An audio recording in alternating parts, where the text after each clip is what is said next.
Good morning, grade 2. I pray that all of you are doing well by the grace of God. Today we're going to continue our lesson in science. Please turn your book to page 165. Page 165. Let's review our previous lesson first. What are hurricanes?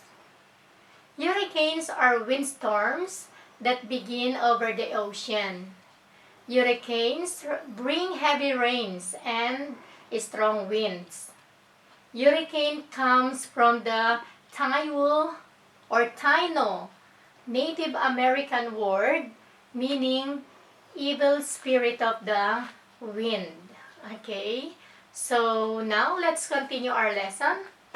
Page 165.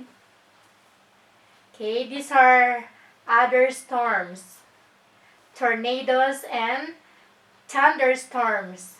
Okay, tornadoes are windstorms that begin over the hot land.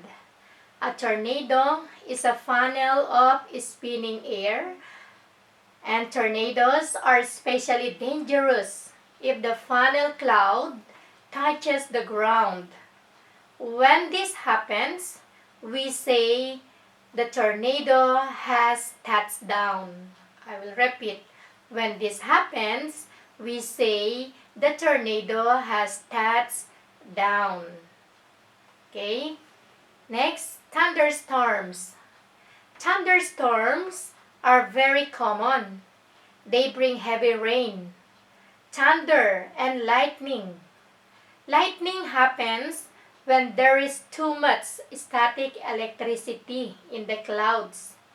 Lightning from a thundercloud can be seen in the sky, but sometimes it touches the ground.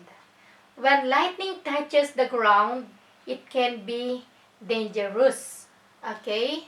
Now, questions. Where do tornadoes begin? Where do tornadoes begin?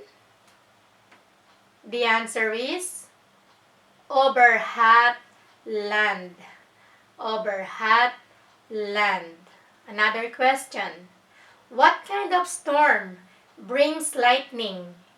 What kind of storm brings lightning? The answer is thunderstorms. The answer is thunderstorms. Okay, this is now the end of our lesson for page 165. Okay, I love you and see you tomorrow.